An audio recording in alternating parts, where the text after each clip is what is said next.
Hey guys, welcome back to our Let's Play of Hearts of Iron, where we are taking Colombia and Argentina, and we are going to attempt to continue to move towards conquering some of these other smaller countries in South America, ultimately culminating in a war with Brazil. So I've got my friend Josh, who's playing as Argentina, and I've got Colombia, and we're going to go ahead and start it right back up. Hello, everybody. That would be Josh. Old J Bones. You know, I probably need to start just calling you Metagrum back in the wild days. Oh, no. But yeah, so in the last episode, we almost got through all of 1936. If you watch most of it, you will probably hear us talk about technical blunders, and it just seems that last episode was riddled with several of them. Not limited to not plugging in the computer. Some of it not limited to me loading the correct save. So needless to say, it was intriguing to say the least, but you know, we kind of talked a little bit about kind of our plans. If I can turn Colombia fascist, which it will happen at some point, it will give me the ability to almost declare war on who I want to. And I think my first prize I'd like to take is Ecuador. And Josh, on the other hand, is trying to do the same thing with Argentina, take them fascist. And as soon as he can, Uruguay will be first in his sights, followed by Chile. And as soon as I finish up with Ecuador, I'll go to Peru. But most of this first episode has pretty much been us talking about random concepts in the game, as well as I think both of us trying to get infrastructure and military sorted out to be able to have some positive outcomes. I'm about to pick up my first extra research slot, which is big time helpful, and I'll be working towards the second one pretty soon after that. But I can't promise that I will be at war with Uruguay by the end of this episode, so it will not just be us creating infrastructure the whole time. Yeah, I'm optimistic as well. I did get my first event, I believe, at the start of this episode, basically turning Colombia into a fascist state. I basically last episode had the opportunity to add a fascist demagogue to my government, and basically saying that, hey, there's some higher ups in the government who may favor fascism. So we're basically going to say that the old people want a dictator. So let's give the old people what they want.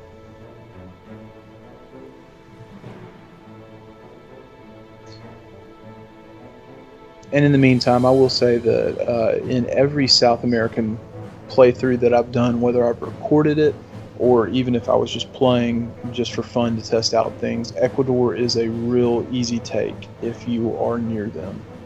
They don't field a very large army. They don't have an immense amount of territories.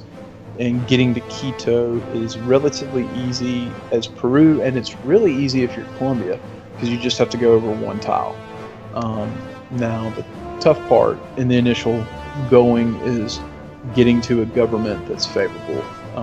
Peru has a little more favorable start in that realm, largely because they do start off as fascist, but Colombia definitely has some perks to it that can get you there a little quicker.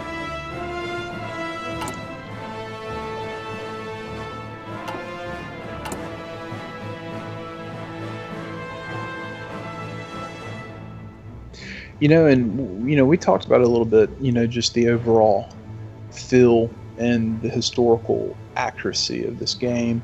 And one of the things that stands out to me on almost like a history nerd level is how underprepared the North Americas and the South Americas were for World War II in regard to their technology. And you can just see it in some of the infantry stuff that I'm researching. Like right now, I'm about to get Support Weapons 1. That's a 1918 technology. They didn't even have it. You know, and we see some other things like that. And they were in the Great War where they needed to have it, so yeah, I mean, you know, they were basically, what, 2-3 decades behind? Not to mention that the infrastructure was crap. Although I don't really expect there to be like a lot of roads in the jungle. I mean, it's the jungle. It's the worst place on the map. Actually, I take that back. The worst place on the map is if you do the U.S. states mod up here. I've got it moused over the Ice Nation. These guys are the worst. Oh my gosh. Yeah, they're definitely the worst when you don't know how to do a naval invasion. Oh God. So what did that naval invasion take? Like 3 years? Took us 3 years to figure it out, that's for sure. But it was terrible. And one of the worst experiences of my life in this game. How do you get troops to get on a boat? I wouldn't want to if I were them, that's for sure. It was in the dead of too. Basically fighting on the North Pole. Yep. It's like, congratulations, you're going to land in the middle of some ice country and get shot at. And I'm like, yeah, sign me up. I'm right there, all over it. Do you think we could go to speed 3? Yeah, I was monitoring that. We were doing that earlier, and it was pausing the game because it said you were lagging behind. But we'll try to run it at speed 3 as much as we can because we really need to move this along. Okay, yeah, it doesn't show me. It doesn't tell me on my computer if I'm lagging, but I know exactly what you're talking about. I'm not hardwired in like my desktop is, so usually we can run speed through with no problems, but I was semi-concerned about running off of Wi-Fi. But it seems to be doing okay. Yeah.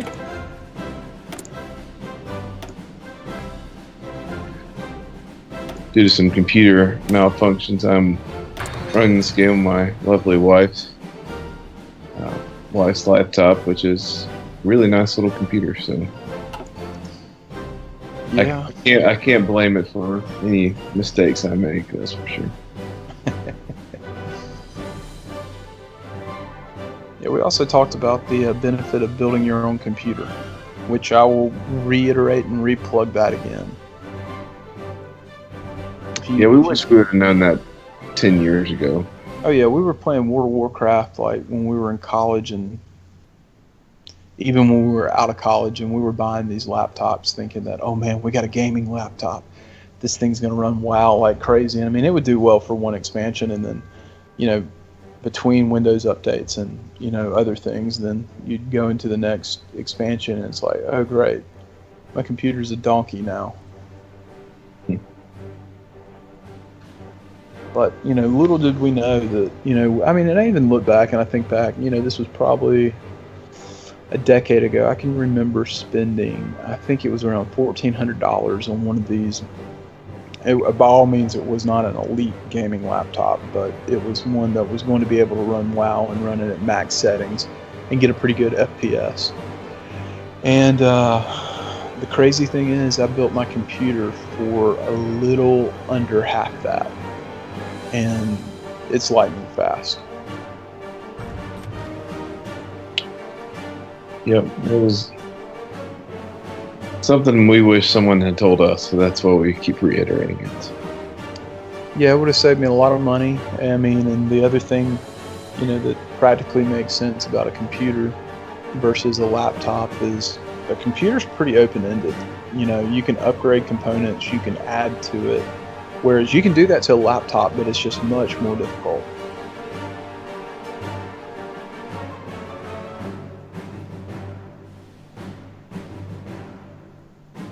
And as I think I mentioned it last episode, Josh went with a Intel processor. I went with the AMD, and I think we've both been pretty happy with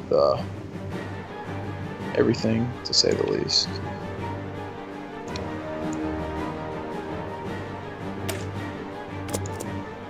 I should be getting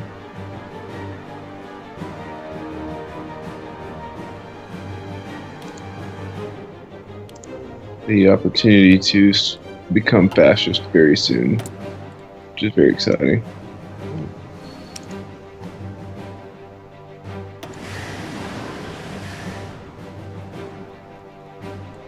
That is exciting. I have the opportunity to reform my government once more, which I probably need to look at this.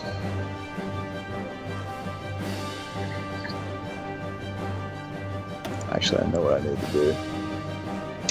Also picked up my research slot, so that's very, very nice. Starting down the lane doctrine tree, which I recommend fully to begin as soon as possible. The bonuses in the doctrine trees are pretty expensive. Most definitely. Oh yeah.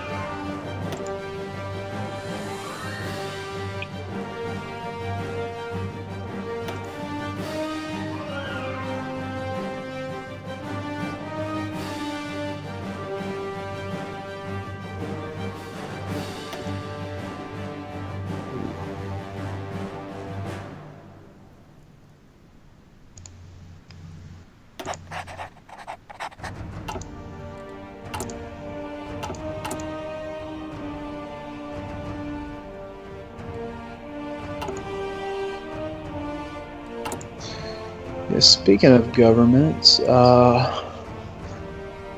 seeing a nice little gain in the fascist faction.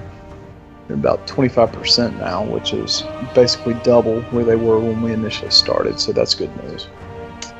Yeah, we're 52% over here, so we are. I think when the election comes up in November, we should be fascist, which means war is going to be coming to Uruguay. Oh man, poor old Uruguay. Yeah, what was it? One of Drew Durnell's videos where like Uruguay gave the United States the finger for the entire game. Yeah, I think it was. I can't remember what the U.S. did, but basically Uruguay was just like, nope, screw you, and they were at war with them for the entire game, and the United States didn't do anything to them, which I find relatively hilarious.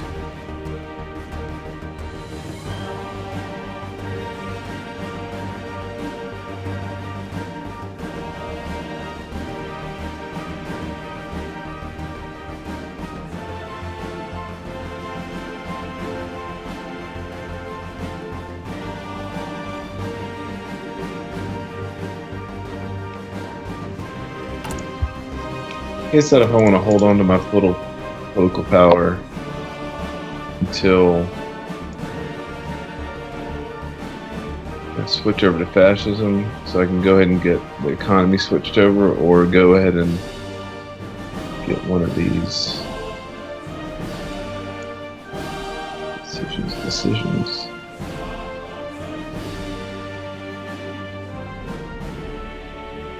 Oh, never mind.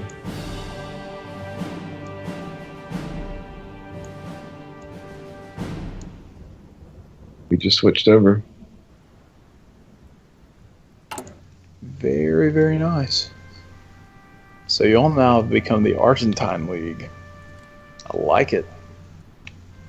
Oh yeah, now our factories actually know what to do. We are in business. That's what I'm talking about.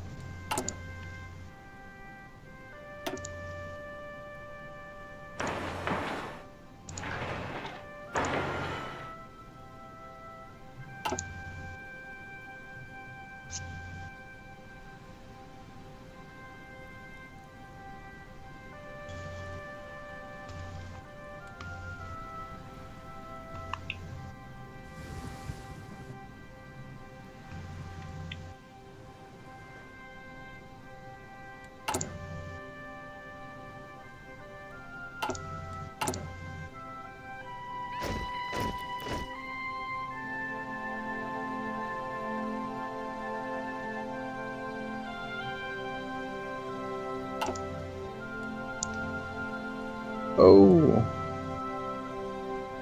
Says you are 30 hours behind. I'm going to slow it down to 1. Oh, there it goes. Pause.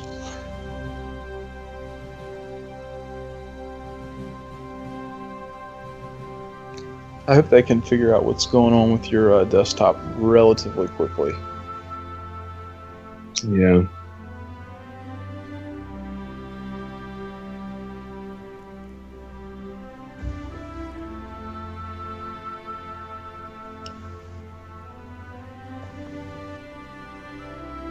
What time does it say that we're that you're? Okay, you're caught up now.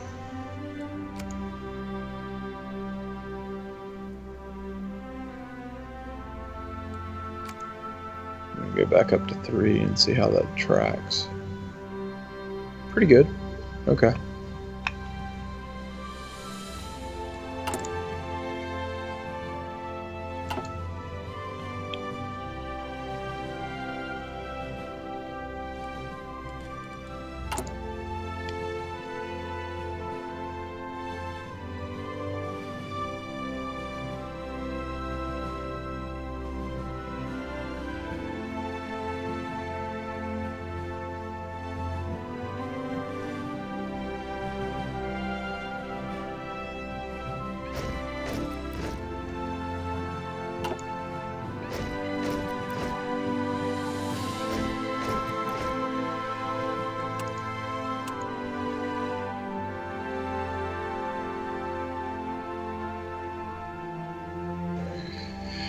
Okay. I think we're going to run it at 2 for a little bit. And it did it again, sadly. We can keep it on 2. These are about to get interesting over here.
And it looks like the Marco Polo Bridge incident has occurred, which helps Japan go to war with China if they're not already doing that, which it doesn't look like they are, but they will be soon.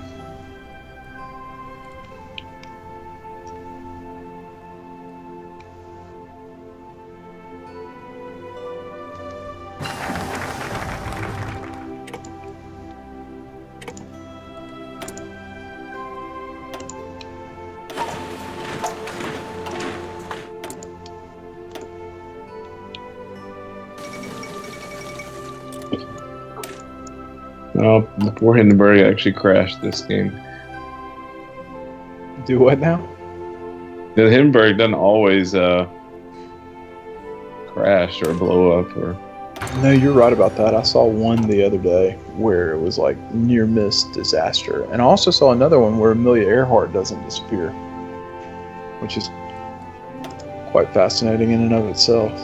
You see that they released like new photos where they think they actually found her in a picture in some island. Really? Yeah, like these two clearly Caucasian people were like seen.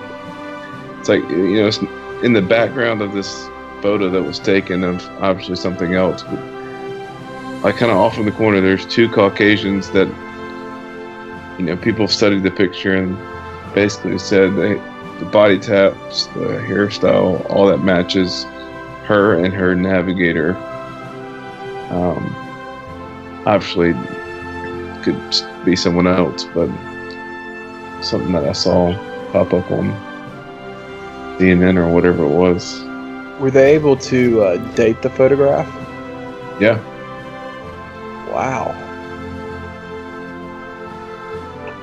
It was some island out in the middle of nowhere too. Huh. That's but it was in an area where they thought that she could have been. Now, how crazy would that have been? Yeah, I mean, still doesn't answer the question of like what happened to her after that, or if they ever left. That's true.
One thing that needs to happen soon on my game is that I've got to start making some supplies.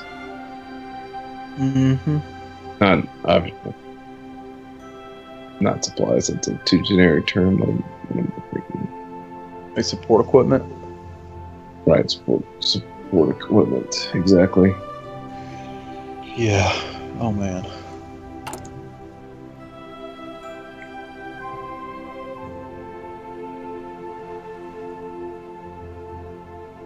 Yeah, we're slowly getting there.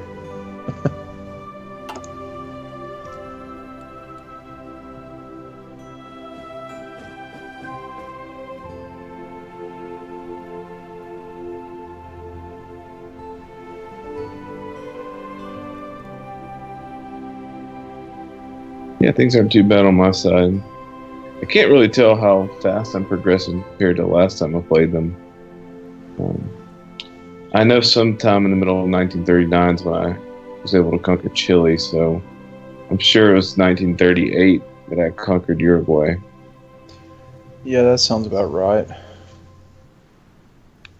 I think it does. Don't quote me on that though.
I tell you, one of the things that I do like about Colombia is one of their unique national focuses is called hydroelectrics, and that gives you, it looks like 10 steel.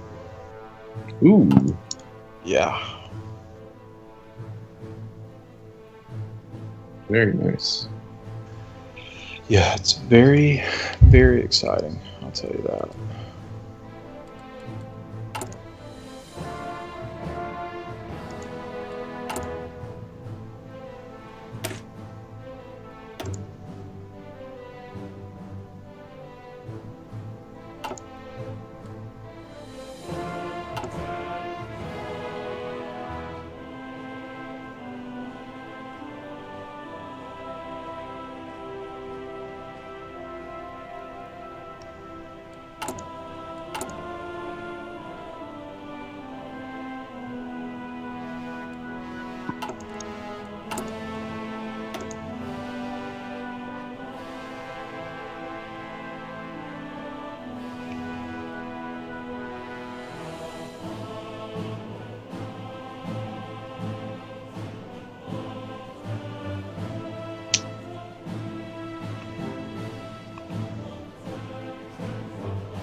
We're finally about to catch up on our infantry equipment. I think you're sitting in a little better spot than I am. I've got to upgrade like 2,300 weapons. Yeah, I've only got 423 left. Yeah. Ugh. Make that 403. Yeah, I'm a little behind the 8 ball on that one, but How many infantry factors do you have? right now 6. Yeah, I've got 8. I got 5 factories on the infantry equipment, so that's helping me. But I think we will definitely be building one in the near term. I say in the near term, at some point. Yeah, we're working on them as well, slowly but surely. Wants any idea of how crippling the 2 focuses that I mentioned last episode, which is the Law 11,729 and Immigrant Wave. At what year were we? 1943, 1942. I was still, my available civilian factories were 1, which right now they're at 10. So that should just tell you how crippling those were for me back then. Oh yeah. I don't know. I had like 60 civilian factories at that point, maybe more. And we're only able to use 1 of them. Yeah, that's one of the things that you learn as you play the game, but there is a civilian economic focus, and if you neglect it or you tank it, it really can shut down a lot of things real quickly. Quicker than you would think. Let's put it that way. This game isn't strictly a game about war. Even though we're kind of playing it strictly as a game for war, but regardless. Yeah, who wants to just sit there and trade? No one buys this game to sit there and trade. I'm sure there's someone out there who's like, oh my gosh, I'm going to build the greatest democracy in the world, and we're going to trade everything. We need to go play Stellaris. Yes, I will say that another great Paradox game, and at some point we'll do a live stream of that, or we'll do a Let's Play together, but Stellaris is really, really fun. If you like the idea of building an empire in space, and you can control every little intricacy about your race, for lack of a better term, it is one of the most exciting games that you can play. I mean, if you want to play Star Trek, you can do Star Trek. If you want to do the tentacles from space, you could do that. And there's a wide array of things. It's one of the first games that I've ever played where you can actually commit a large-scale level of genocide if you so choose. Yeah, I mean, you get full control over what type of people you're going to be, what type of government you're going to be. Lots of. I mean, heck, one of the coolest things is as you research additional technologies, and you build up your space navies, and you design your ships the way you want to, and that's really, really fun. And that's another game that, once again, can be extensively modded. And so there are some really cool ship designs out there, and I mean, it's always fun to kind of watch the space battles, but it's another one of those that's actually really, really sweet.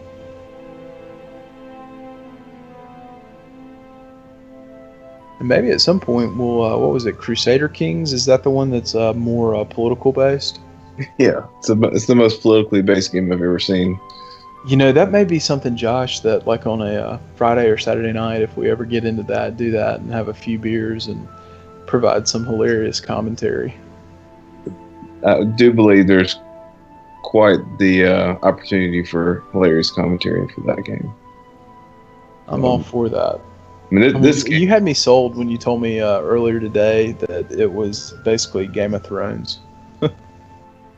It really is. It's brutal, and it's all about your house basically, and acquiring lands and making sure that they stay within your bloodline, and figuring out how you're going to end up doing that, and marrying off your kids, getting them educated, all that kind of good stuff. So. Oh yeah, it definitely, I need to watch a few videos on it to just kind of see how it flows on the whole, but I will say that there's a lot about it that sounds attractive just from that simple plug. It sounds like something that would be right up my alley. Which, speaking of Game of Thrones, I guess while we wait for this to tee up, I've heard some of your thoughts via text, but what did you think about the episode last night? Well, I guess we should preface which episode it was. It was Eastwatch, episode 5 of season 7. And I thought it was one of the greatest setup episodes I've ever seen.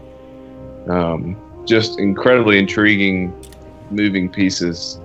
Not a lot. Not very many things were revealed. There wasn't a big action sequence, but just how the pieces are moving around the map. It was probably the most interesting of that type of episode that I think I've seen. Mm-hmm. I mean, we have a lot of really interesting characters that we've been waiting to see finally not only show back up, but come together in a way that will be quite exciting moving forward. So. Oh yeah, I think that there were some Easter eggs. So many that were. I say Easter eggs. They're not really Easter eggs, but they're just little minor tidbits that, if you connect the dots with them, it's very fascinating.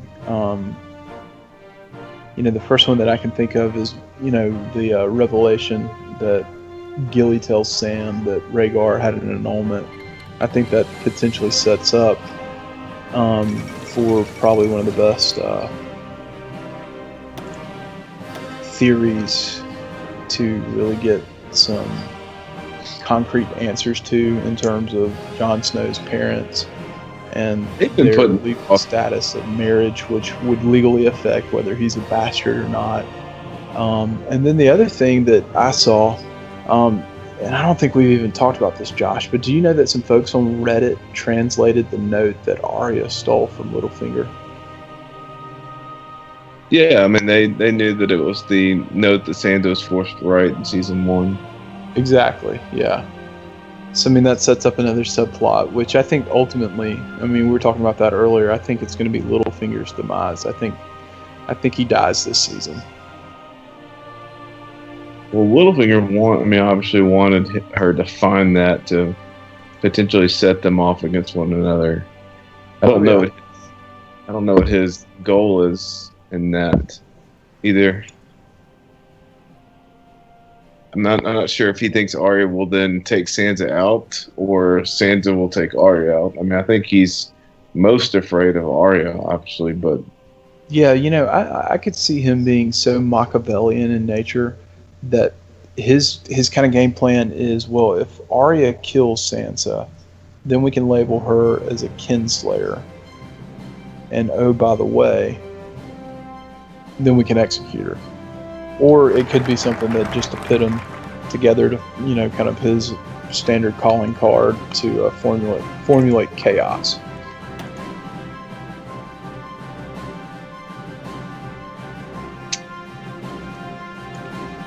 yeah, it was nice to see him at work once again. He's been kind of sitting on the sidelines for several episodes now, almost a full season's worth. Mm-hmm. I guess since he showed up at the Battle of Bastards, but even then, that was more Sansa's doing than him. So, oh yeah.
slowly but surely, pumping out one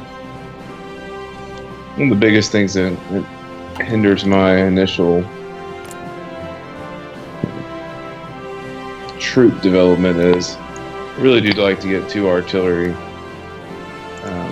battalions in each of my infantry divisions, and it just takes a while to create that many artillery. Mm-hmm. And so they will not train until they have obviously a sufficient amount of artillery pieces. So, but that is about to be not the case. I've got about 12 more I have to make to get 3 new infantry battalions.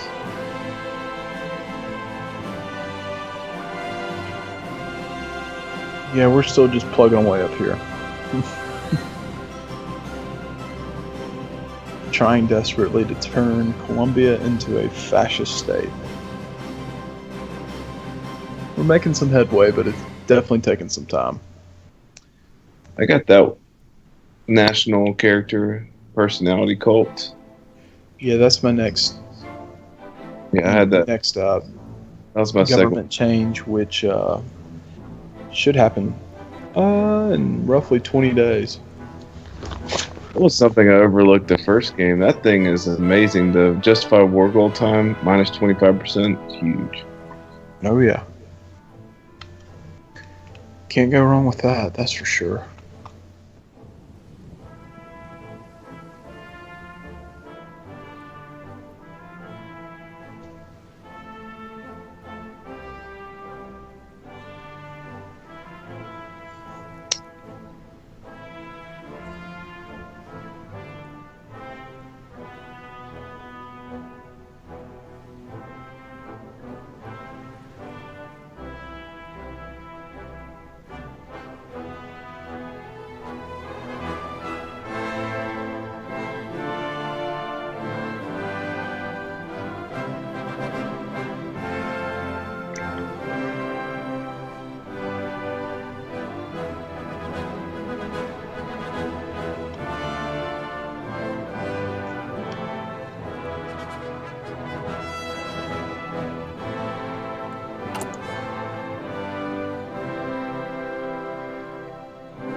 I'm on a diet right now. And Are world. you? Oh yeah, it's terrible. Yeah, they're not all that bad. So terrible is, I'm like really very minorly hungry. But this is how just stupid America is. Like, to me, that's uncomfortable though. I can't imagine being really hungry all the time. No, you're right about that. Yeah, there are much bigger problems facing the world, but we diet and do other things like that, and we're like, oh my god, I'm starving. It's like, are you really? I'm not sure you are, but okay.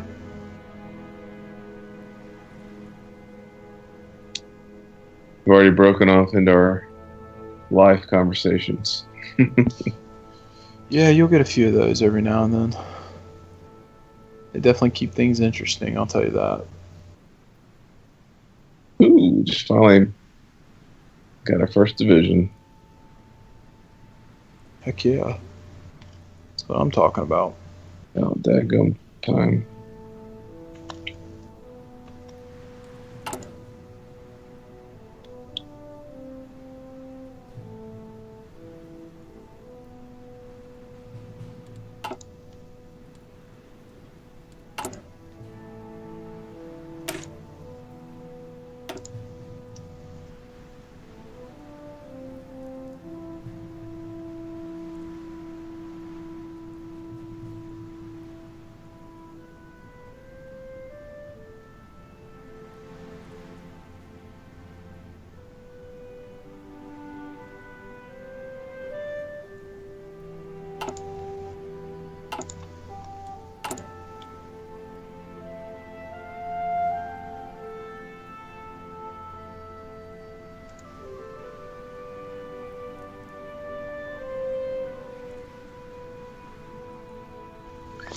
Well, I promised the war against Uruguay, but I don't know if we're going to get there.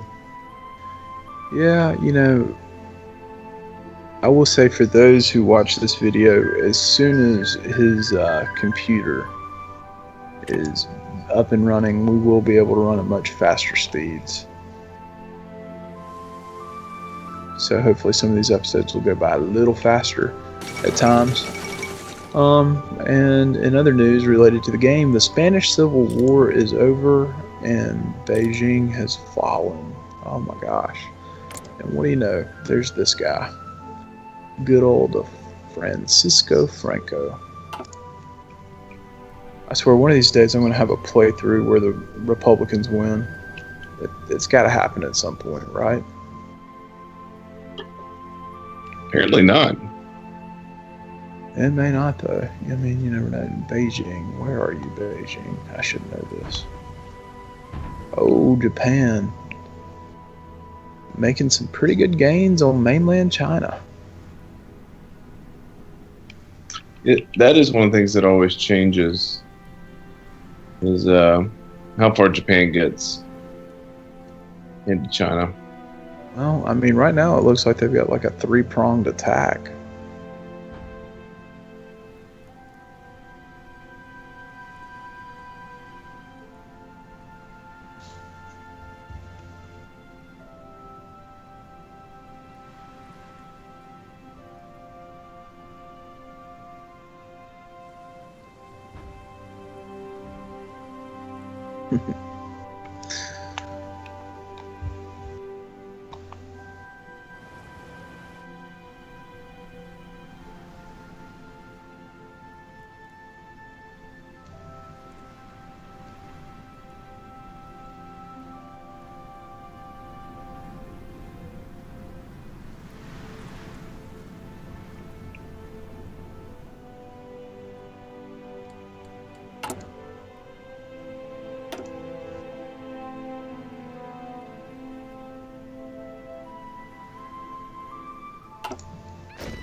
We moved over to limited conscription on my side, which very helpful.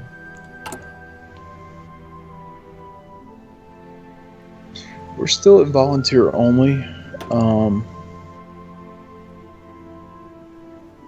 I think the next thing that I will probably change is to go to partial mobilization away from a civilian economy. It's just, but we did pick up Cult of Personality, so hopefully we will continue to see a pretty substantial rise in fascism. Definitely chipped away at the Democratic Party. And we've got an election that comes up in 1938. It'll be very interesting to see where we are in February. That's about 6 months away.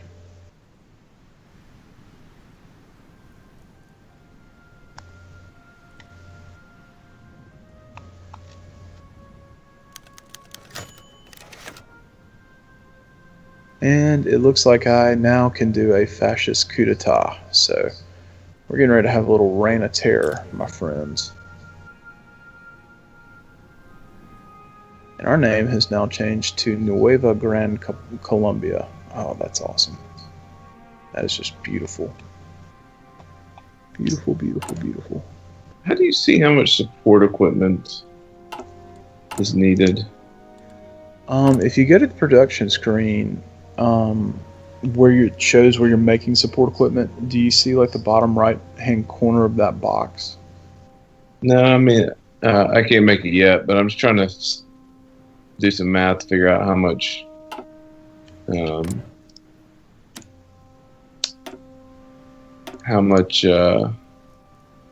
I will need coming up.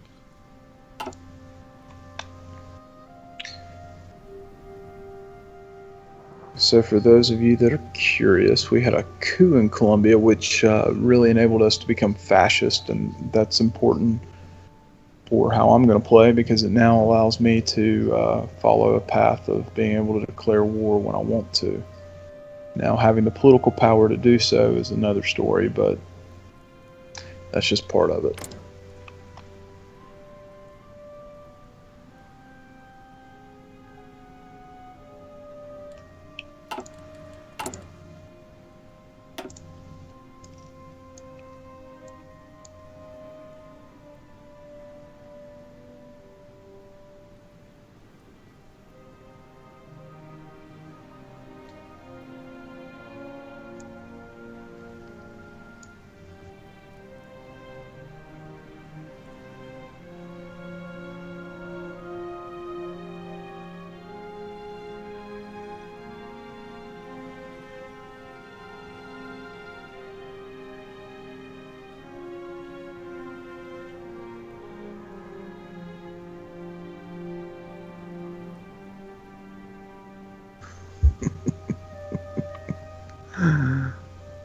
Wow.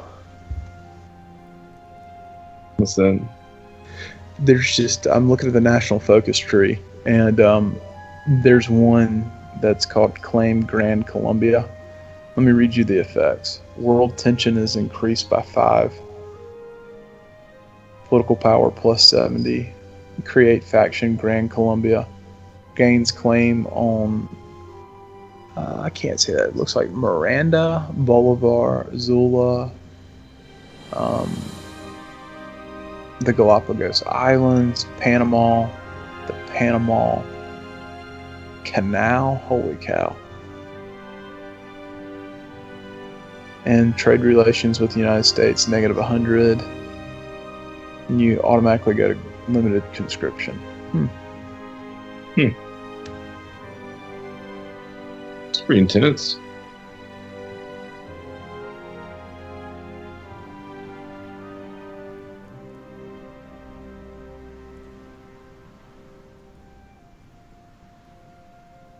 Wow, so this actually potentially lets you annex Venezuela. There's another one that's called Bolivarian Brother, which means Venezuela gets the event Grand Colombia.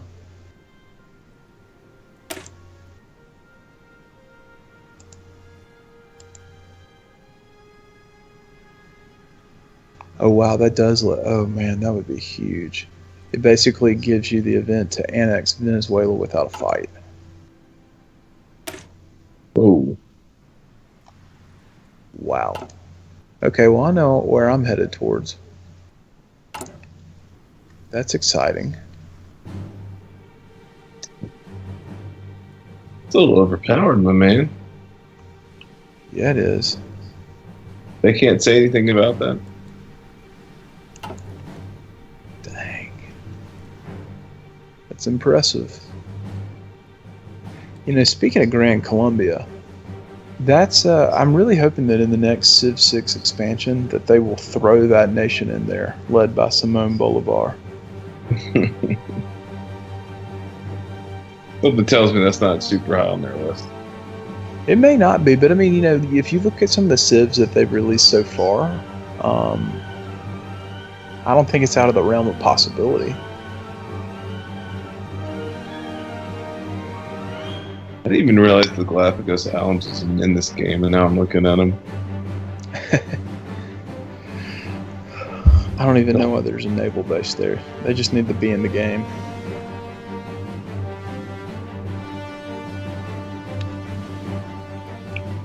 I wonder if you can build a factory out there. I'm afraid that would potentially have some negative environmental concerns. And given the unique flora and fauna that live there, I'm not sure you'd want to do that.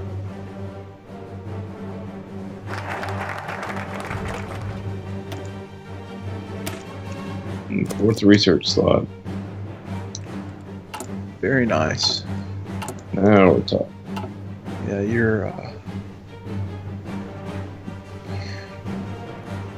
doing what you need to do down there, I'll tell you that.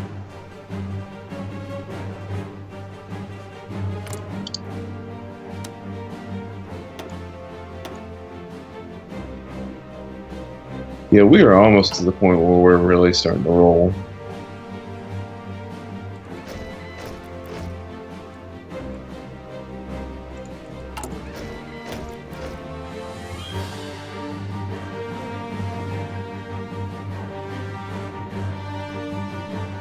I mean, we built 5 factories already, like just with our actual production, not including the focus. So we're about to have 2 more military factories.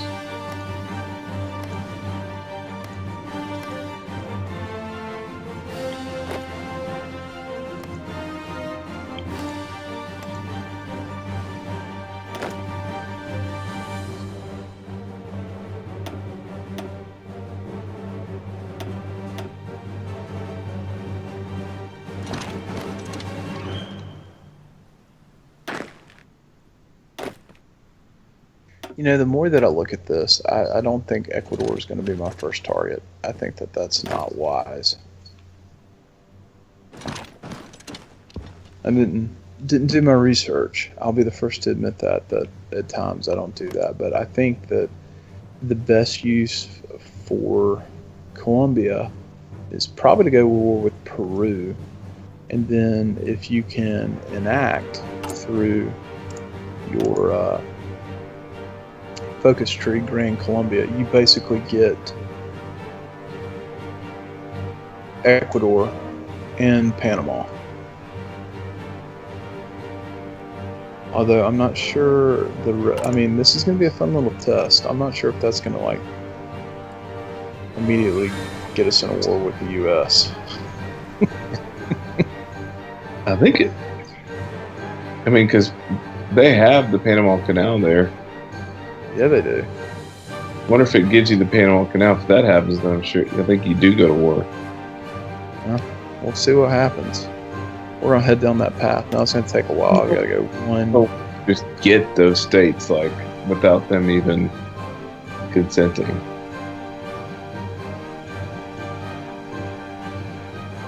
It just seems. I don't know. It seems like it's cheating. I mean, I'm not going to complain. I mean, it's going to be nice having you building up more for a war against Brazil. But Yeah, that definitely would be. I mean, it's a coin toss. I mean, if you follow that down, you definitely, there's a chance that, and it states that if you go down the next path to potentially bring Venezuela into the fold, they may or may not join you.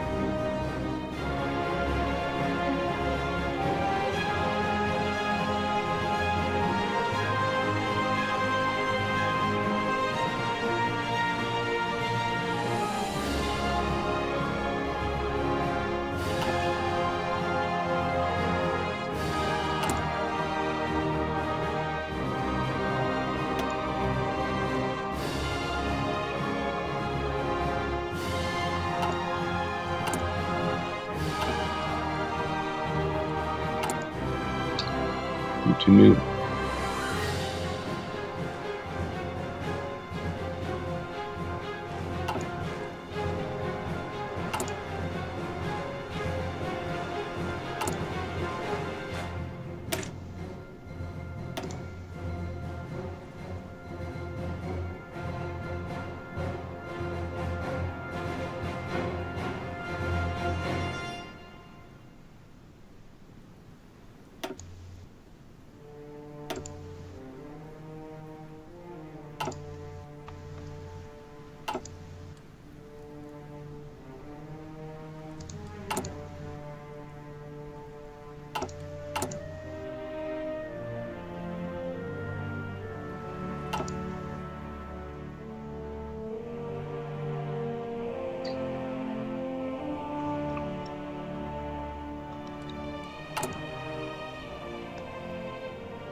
I'm now starting to research the last group of stuff that I want for my war. So we are very close.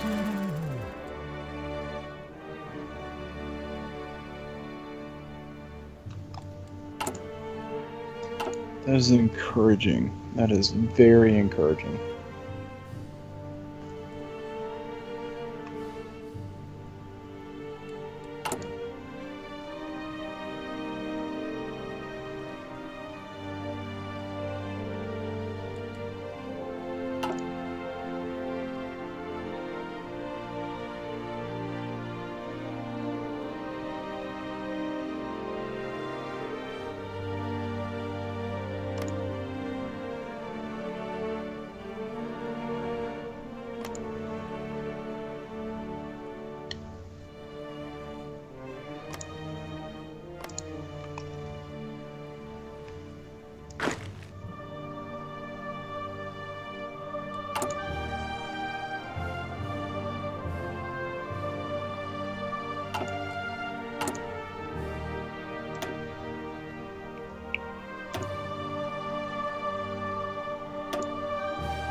How close are you to potentially going to war? Pretty far?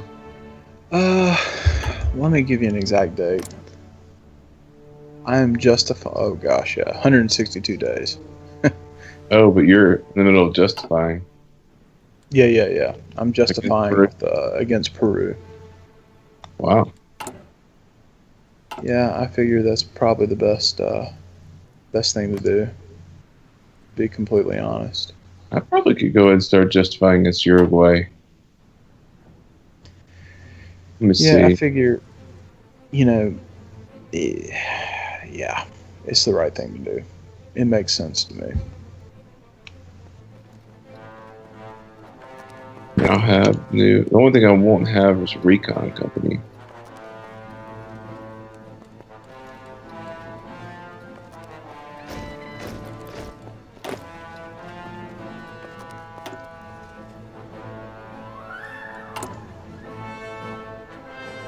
But I'm going to do it. Gotta give them something to celebrate at the end of this episode. Oh yeah.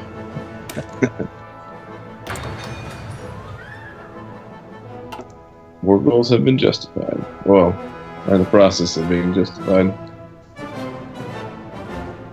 Yes. So it is going to take, what, a third of a year?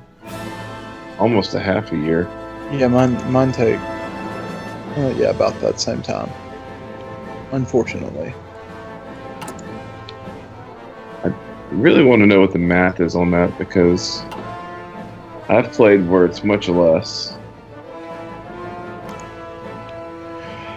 I really don't know. I would love to know how that's figured out because I'm right there with you. I've gotten to a point where justify war goal is 0 days. I mean, I do think war tension has something to do with it. Mm-hmm. But I can't find. I mean, I thought it was in some of my.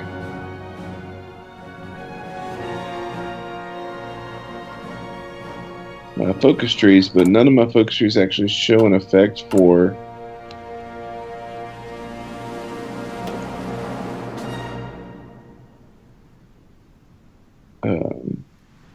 decreasing that time. So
trying to think what my next political move would be.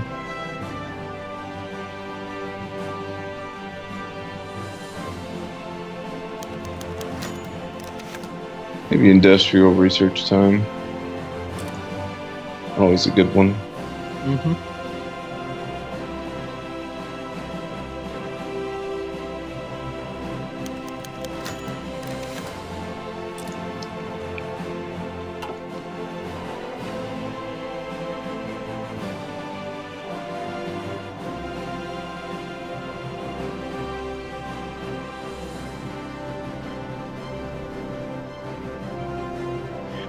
Well, Josh, it's about that time to make a cut. You ready to do so? Absolutely. All right. I'm going to save it up. Guys, as always, thank you for tuning in. If you enjoyed what you saw, like, subscribe. We're going to continue to put out more of these videos, more of these Let's Play co-op campaigns. And y'all have a good night. Have a good night.